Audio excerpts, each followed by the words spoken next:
Salut peuple de Dieu, je vous salue au nom de notre Seigneur Jésus-Christ.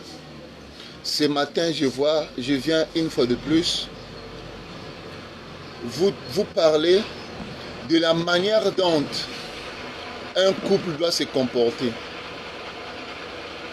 Aujourd'hui, nous pensons que aimer quelqu'un sans faire de sacrifice, que c'est bien. C'est pas bien. Quand tu aimes quelqu'un, tu dois te sacrifier. Tu dois te sacrifier de tout ton cœur et de toute ton âme pour la personne.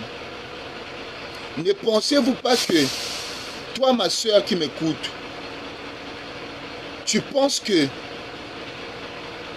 si tu es avec Monsieur Inter, c'est parce qu'il a l'argent. C'est parce que non, lorsqu'il m'a fait la cour, je n'ai pas regardé l'amour. C'est lui-même qui a commencé. J'ai juste accepté parce que j'avais vu son argent. C'est bien de voir l'argent, mais l'argent te conduira où? L'argent t'emmènera où? Voilà pourquoi il est écrit dans la Bible que c'est vrai, tu es un homme de gagner tous les biens de ce monde s'il perdait son âme. Toi qui suis ton mari là, qui a beaucoup d'argent, est-ce que tu connais là où tu connais la source de son revenu? Est-ce que tu connais la source du revenu de ton mari? Tu es juste venu croiser ton mari avec de l'argent. Est-ce que tu connais la provenance de son argent? Pourquoi ne pas trouver un homme qui t'aime de tout son corps, de toute son âme? Pourquoi? Tu veux seulement avoir un homme qui a déjà tout dans la vie. Mais est-ce qu'il a la vie éternelle? Est-ce qu'il a le salut? Tu vas suivre une personne que demain ou après-demain, il sera pauvre. Parce que son argent, tu ne connais pas la source de son argent. Tu ne sais pas si son argent vient de la franc-maçonnerie ou bien son argent vient de Dieu. Tu ne sais pas. Voilà pourquoi je te dis ce matin, ma soeur. Si tu n'as pas Christ en toi, tu vas compter des maris. Si tu n'as pas Christ en toi, tu suis seulement l'argent. Tu suis seulement l'argent. Et ce sont ces hommes riches-là que vous prétendez, non, il est de Dieu. Ce sont ces mêmes personnes-là qui vous sacrifient. Parce que quoi? Ils ne t'aiment pas.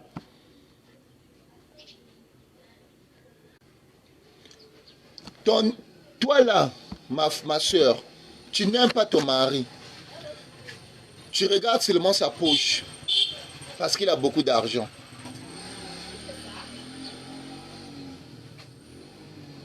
Aujourd'hui, ton mari est fauché, a été licencié de son travail. Il n'a plus d'argent, il n'a plus de quoi subvenir à vos besoins. Toi, tu vas faire quoi? Tu vas rester avec lui? Dis-moi, est-ce que tu vas rester avec ton mari? Je ne pense pas. Si ton amour se basait uniquement de l'argent, je ne pense pas que tu vas continuer cette relation. Je ne pense pas. Lorsqu'on aime quelqu'un, on doit se sacrifier pour lui. Regardons ce que la Bible nous dit. Regardons ce que la Bible nous dit. Dieu, dans son amour pour nous, les humains, Dieu a compati à notre douleur. Il ne voulait pas que son peuple souffre. Voilà pourquoi il a envoyé son Fils dans le monde pour nous. Pour qu'il vienne se sacrifier pour nous. Voilà l'amour de Dieu. Voilà pourquoi il est écrit dans Jean 3,16.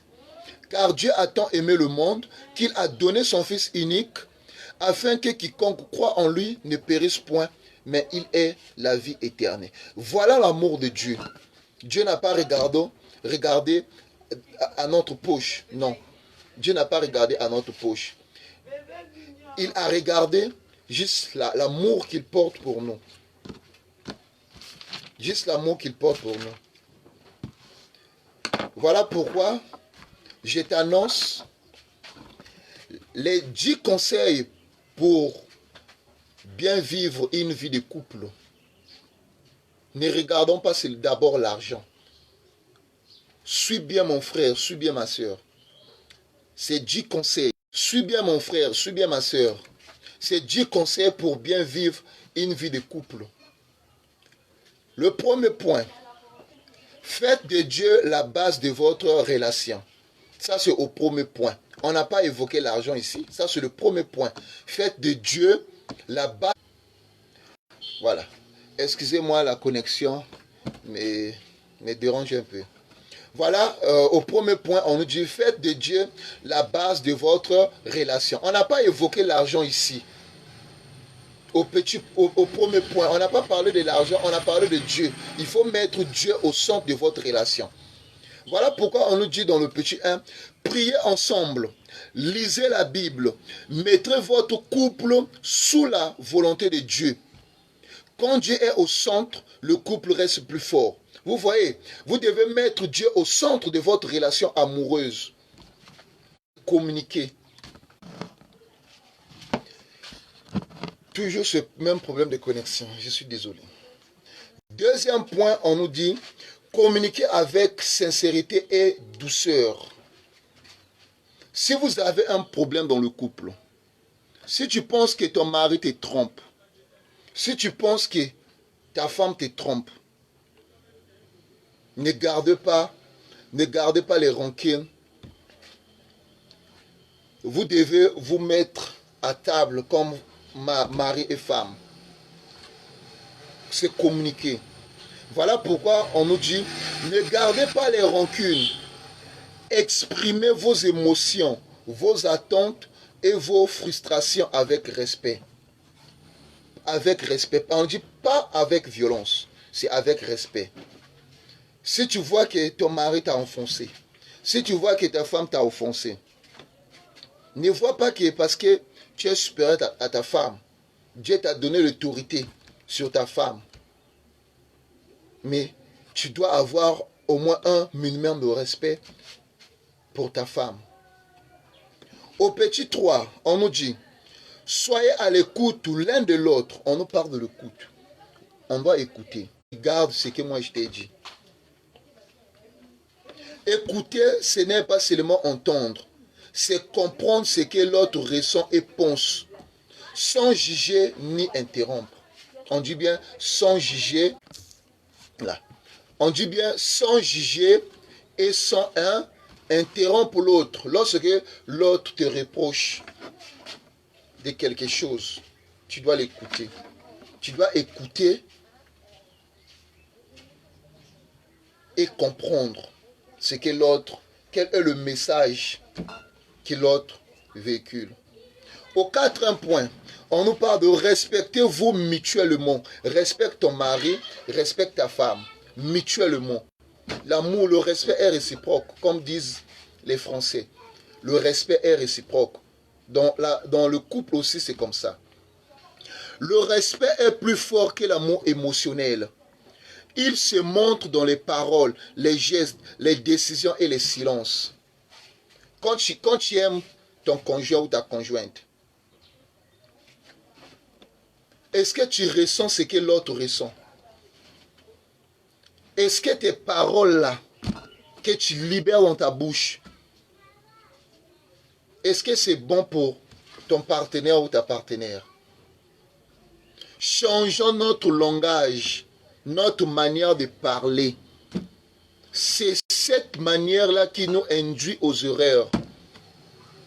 Changeons notre manière de parler, s'il vous plaît. Le respect doit être mutuel.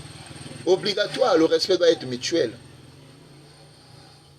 Si tu veux que ton homme ou ta femme te respecte, respecte-la aussi, ou bien respecte-le aussi. Ne vois pas seulement toi. Parce que nous savons que l'être est orgueilleux. Toi, tu penses que demander des pardons à quelqu'un, à ta femme, c'était un signe de faiblesse. Non, tu te trompes. Est-ce que tu as vu la vie que Jésus, notre Seigneur Jésus-Christ menait? Il lavait même les pieds de ses disciples. Quel amour! Quel amour! Jésus lavait même le pied de ses disciples. Maintenant, toi, pourquoi tu ne respectes pas ta femme? Pourquoi tu ne respectes pas ton mari? Au 5e point, on nous dit, prenez soin l'un de l'autre. On va prendre soin l'un à l'autre.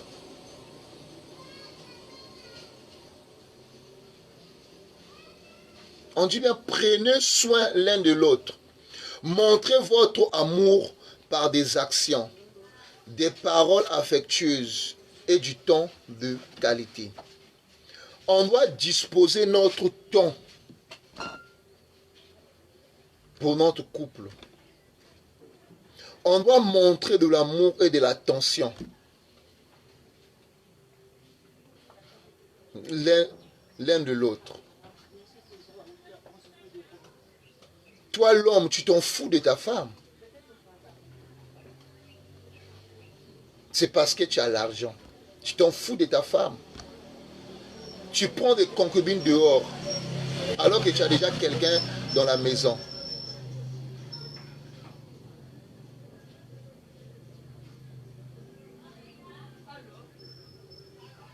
Tu dois faire sortir des paroles affectueuses, des paroles qui ne sont pas blessantes.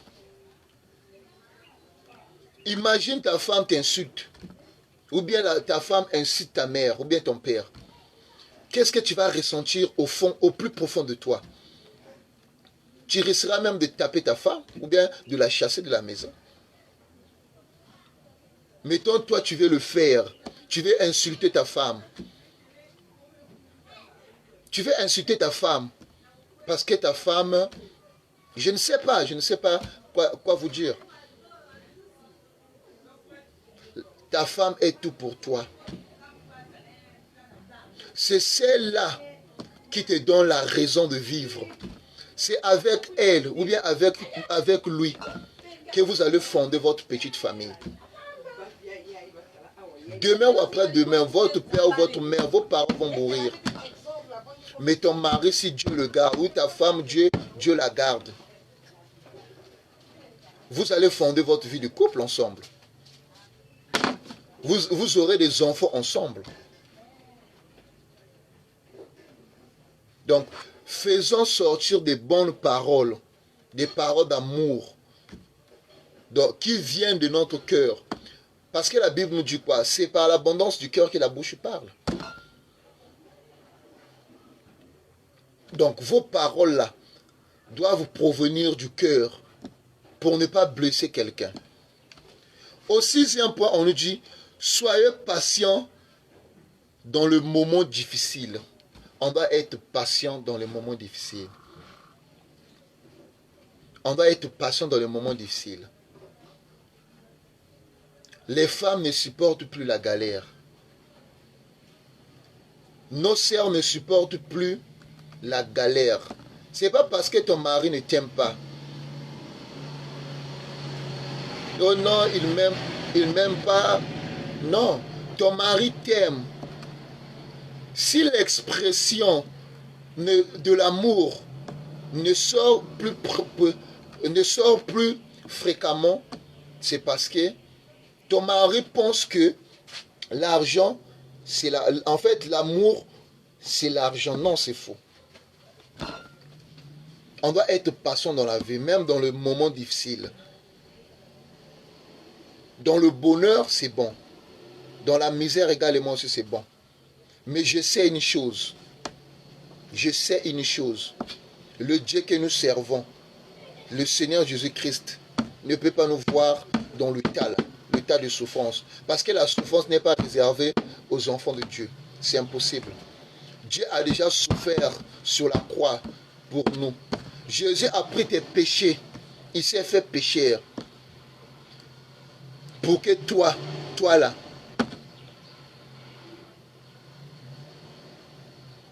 Jésus s'est fait pauvre sur la croix. Pour que toi tu sois riche. Ça veut dire en nous, nous avons déjà cette richesse-là qui est au plus profond de nous. Donc ça veut dire, si vous êtes dans des moments difficiles, ne proclamez pas que nous sommes dans le temps difficile. Dites que Dieu fait. Dieu fait. Tout est par la volonté de Dieu. Ça nous dit quoi? Aucun couple n'échappe aux crises. On dit bien aucun couple n'échappe aux crises. Même si vous avez Dieu dans votre vie. La crise viendra toujours. Prenons le cas de Job. Job servait l'Éternel. Il servait Dieu. Job avait beaucoup de biens. Job avait une famille. Job avait ses bétails. Il avait tout. Il faisait même l'agriculture. Mais regarde, dans le tas où Job s'était retrouvé, dans la misère. Donc, c'est pour vous dire que même si vous êtes en Christ, il y aura toujours la crise qui viendra vous guetter. Mais cette crise ne doit pas vous affecter. En fait, ça sera juste une crise passagère. La patience, la prière et le pardon sont vos meilleurs alliés dans l'épreuve. Quand vous rencontrez ces genres de preuves, ne soyez pas paniqués. Juste la patience. On sait que Dieu fait. Juste par la croix, juste par la foi. Juste par la foi que nous pouvons déplacer la montagne. La prière aussi, on doit prier. Mais pas beaucoup prier pour ne rien dire. On doit prier pour dire des choses qui sont agréables à Dieu. Pas pour passer 1 heure, 2 heures dans la prière. On n'a plus besoin de passer 1 heure ou 2 heures dans la prière. On sait déjà que Christ nous a affranchis. On a déjà reçu le Christ. Lorsqu'on demande, on reçoit. Voilà pourquoi la Bible nous dit « Demandez et vous recevrez ». Dans Matthieu 7,7. On ne nous a pas dit de beaucoup prier pour que Dieu descende sa parole et sa richesse. Non, c'est faux. On doit prier pour Dieu quelque chose. On ne doit pas seulement prier parce que nous sommes, mettons, dans des difficultés. On doit prier que ce soit dans des moments agréables, que ce soit dans des moments de faiblesse, c'est-à-dire de crise. Et le pardon également. On doit demander pardon. Si vous avez commis, vous devez demander pardon. Si vous avez insulté votre mari, vous devez demander pardon. Parfois, votre péché là, c'est ça qui a engendré la crise. Vous avez insulté quelqu'un. Vous avez volé. Vous avez pris quelque chose de quelqu'un. Même si Dieu est amour.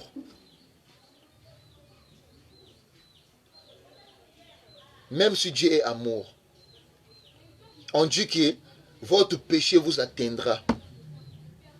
C'est ça là, le moment de crise. C'est le moment de preuve. Pour voir réellement les enfants de Dieu. Qui est de Dieu. Qui est de Dieu. Nous avons la patience, la prière et le pardon. Sont nos meilleurs alliés dans l'épreuve. On doit être patient dans la vie. On doit prier et demander pardon. Au 7e point, fouiller l'orgueil et cultiver l'humilité. On doit fuir l'orgueil.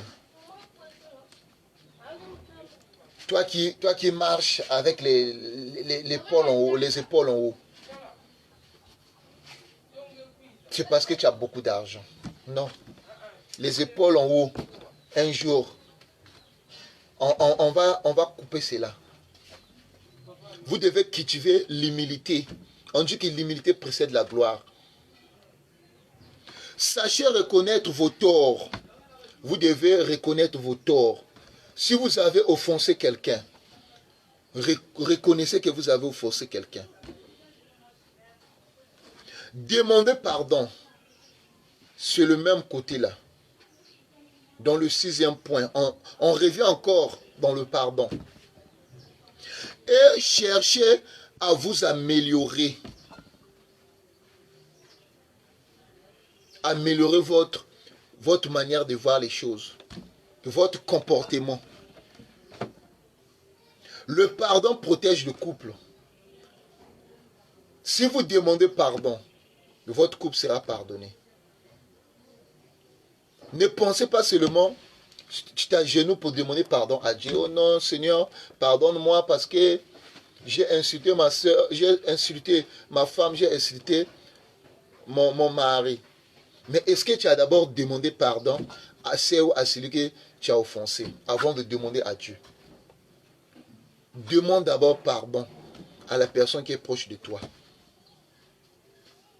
Et une fois la personne va te pardonner, automatiquement, Dieu a déjà agréé le pardon. Et quand tu demandes pardon, Dieu l'exauce déjà. Au 8e point, on nous parle. Restez fidèles dans les actes et les pensées. On doit être fidèle dans nos actes et nos pensées. La fidélité est un pilier sacré. Gardez votre cœur pour votre conjoint ou votre conjointe et évitez les tentations. Évitez les tentations. Si vous êtes fidèle, il n'y aura plus de tentations. Si vous êtes fidèle, la fidélité est un pilier sacré. Soyons fidèles dans nos actes et dans nos pensées.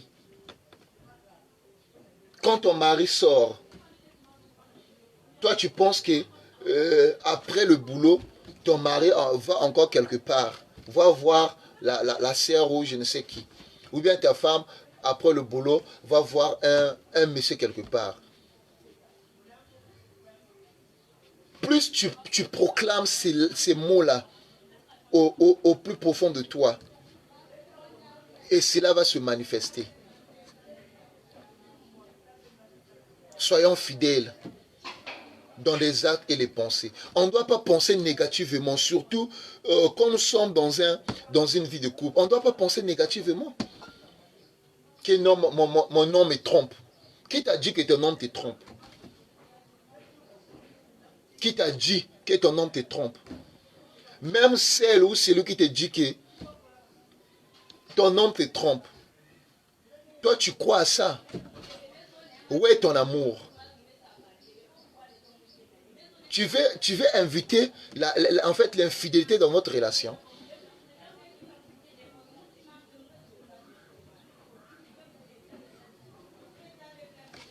Au 9e point, grandissez ensemble, pas séparément.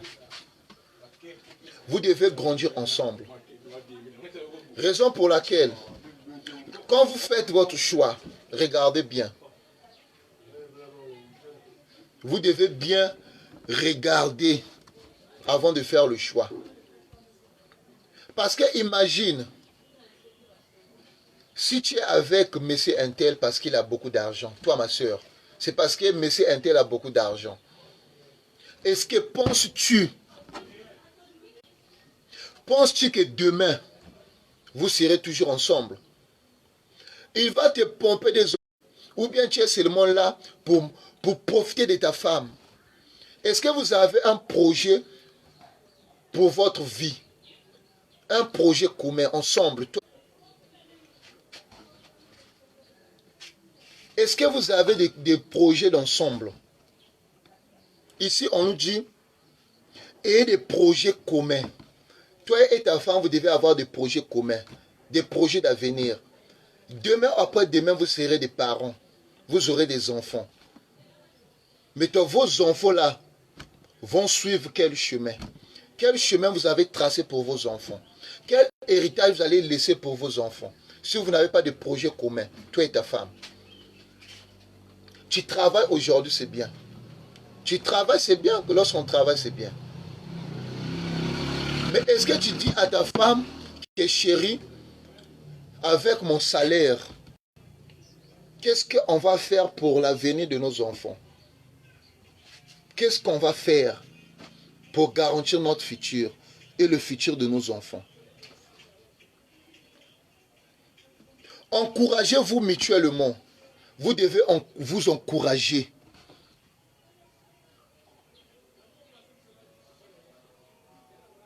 Quand ton mari a des problèmes, tu dois l'encourager. Dans le sens que, en fait, tu dois fortifier ton mari. Toi aussi, mari, tu dois fortifier ta femme. Tu dois l'encourager dans tout ce qu'elle fait, ou bien dans tout ce qu'il fait. Même s'il fait en fait, une petite commerce. Non, un petit commerce, pardon. Autant pour moi. Vous devez l'encourager dans cette marche-là. Parce que je sais, il y a beaucoup de gens, surtout des femmes, qui ont acheté des parcelles juste en vendant des toffees, des bonbons. Elles ont construit leurs avenirs et l'avenir de leurs enfants. Encouragez-vous mutuellement dans vos objectifs personnels et spirituels. Vous devez vous encourager dans vos objectifs personnels. Et spirituels, c'est même là la partie là, le domaine là, spirituel.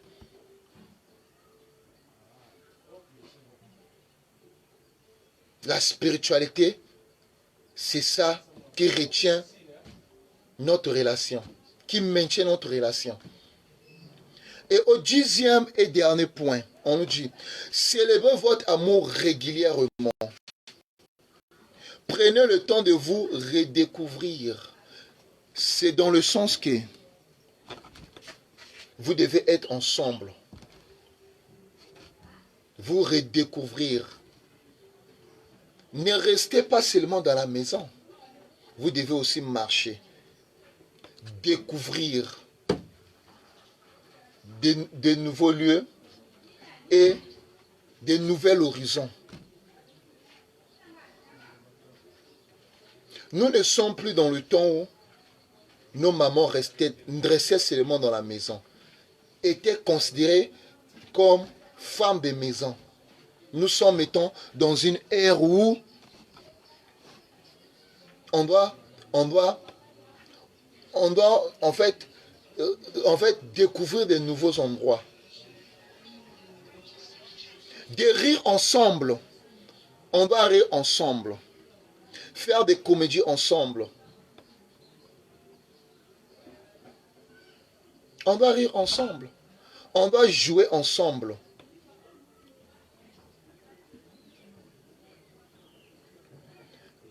De créer des souvenirs heureux.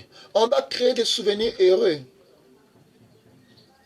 Toi qui as laissé ton mari, tu as quel souvenir pour ton mari? Quand tu vas partir, tu vas penser quoi? Quel est le bon temps que vous avez passé avec votre mari ou bien votre femme? Est-ce que vous avez gardé des souvenirs? Prendre des photos, c'est bien. Mais ça ne garantit pas, les souvenirs. Vous devez penser dans votre tête le bon moment que nous avons passé ensemble. Voilà pourquoi, en fait, on doit garder en nous l'amour de grandir ensemble. On doit grandir ensemble. Voilà pourquoi il est écrit dans 1 Corinthiens 13, 4 à 7. L'amour est patient. Il est plein de bonté. Il n'est pas envieux. Il ne se vante pas. Il ne s'enflamme pas d'orgueil. C'est combien? 100 francs. Il supporte tout. Il croit tout. Il espère tout. Il endure tout.